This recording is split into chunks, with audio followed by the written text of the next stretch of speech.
Welcome to This Explainer. Today, we're breaking down a seriously fascinating conversation featuring life transformation coaches Mitesh and Indu. We're going to systematically unpack their approach to, well, completely engineering your reality.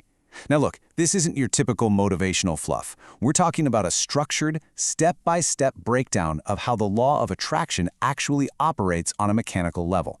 And we're going to kick things off with a radical paradigm shift about human behavior, because honestly, it forms the absolute foundation of this entire system. Okay, let's dive into this first massive concept. We usually just assume our emotions are these entirely natural, uncontrollable reactions to our circumstances, right?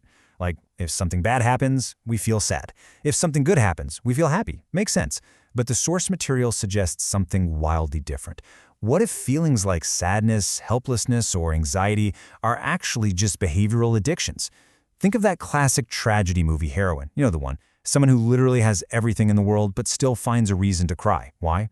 Because her brain is simply addicted to the pattern of crying. The environment doesn't even matter anymore. The internal habit is running the show. So the crucial takeaway here is that an external event doesn't actually create your feelings. It simply multiplies your existing emotional patterns by 10. The source highlights this perfectly by looking at how wildly different people react to the exact same major crisis on the news.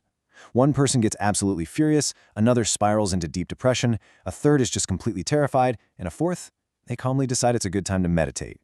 The crisis didn't magically create those specific emotions, it just acted as fuel accelerating whatever emotional engine was already running inside those people. There's a really great analogy used here to paint the picture. Imagine you strike a match and throw it into a bucket of water. What happens? It just goes out. Phew, nothing. But if you throw that exact same lit match into a bucket of diesel, it completely explodes. In this scenario, the matchstick represents an external crisis or a sudden opportunity in your life. The liquid? That's your internal emotional state. An external event only causes an emotional explosion if the internal fuel, whether that's anger, sadness, or frustration, is already sitting right there inside you. Which brings us to this incredibly punchy, transformative mantra from the material: don't solve, evolve.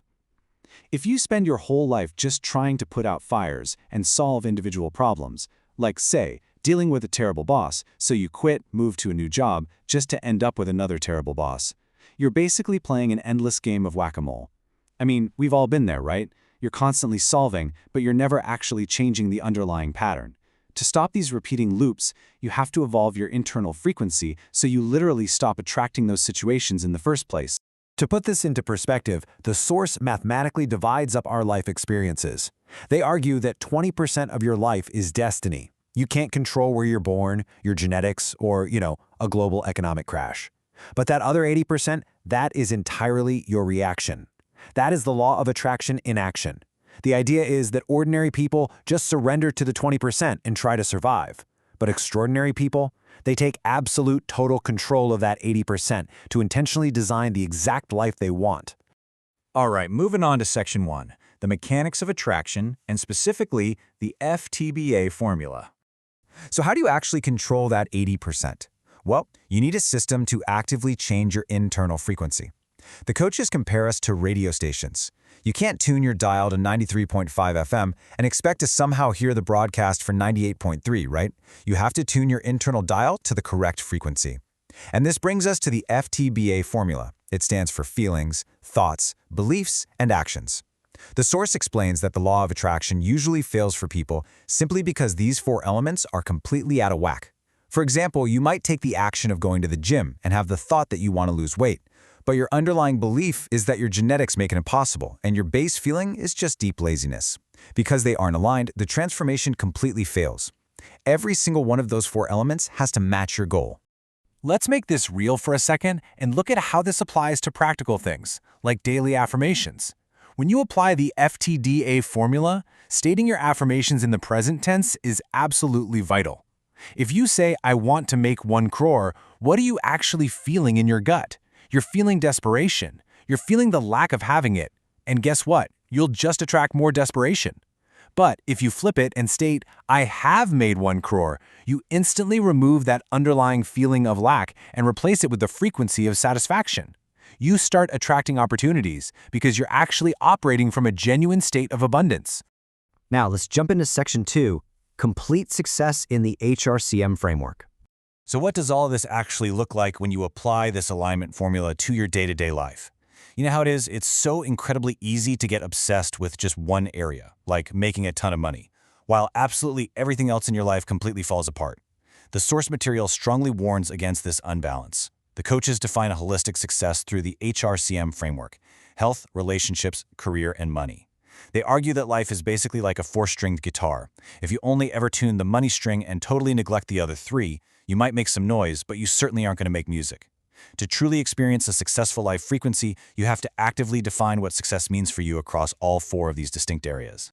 And the key here is setting clear, highly demanding benchmarks for these pillars. You can't just have some vague goal like, oh, I want to be healthy. No, you need a measurable standard. The source shares this incredible anecdote of a 65-year-old participant who, at first, literally couldn't even do 5 push-ups. But by utilizing this exact system, systematically upgrading his internal beliefs and aligning his actions, he evolved to the point where he successfully performed 100 push-ups and 100 squats in just 10 minutes live on stage. I mean, wow. And all of this builds up to a pretty massive, ambitious claim from the source: 10 years of success in 1 year. They argue that by rapidly learning the required life skills across those HRCM pillars, whether that's learning conflict management for your relationships or financial literacy for your money, and perfectly aligning those skills with the correct emotional frequency, it is entirely possible to literally compress a full decade of conventional progress into a single year. Which brings us nicely to Section 3, the daily application and the 30-day challenge. Okay, so all of this theory is incredibly fascinating, but how do we actually do this? How do you implement this massive mindset shift into your daily routine without just getting completely overwhelmed? Like, how do you manually change that internal frequency when you're just so used to feeling stressed out or down? Well, they introduced something called the DMP, or Daily Magic Practice. This is a highly structured routine designed to consciously and actively create positive feelings before you even think about reciting a single affirmation. Because you can't just read words on a page, right? You have to physically generate the emotion first. The whole goal is to get your brain into a deeply relaxed, highly receptive alpha state. And the absolute best part? The barrier to entry here is incredibly low. The source emphasizes that this requires just 20 minutes a day. Optimally, you want to perform this either right before you go to sleep at night or immediately upon waking up in the morning. Yes, literally before you've even had a sip of coffee. Why? Because during those specific transition windows, your brain is naturally drifting into that drowsy alpha wave state, making your subconscious mind incredibly receptive to being reprogrammed. So what exactly are you doing for those 20 minutes? Well, they suggest using energetic music and physical movement, like actually getting up and dancing around your room to manually jumpstart your nervous system. By physically generating a pure feeling of unconditional joy and celebration first, you're essentially creating the optimal high-grade fuel. And once that emotional fuel is burning super bright, that is when you sit down, visualize your goals, and state your present tense affirmations, burning them deeply into your subconscious.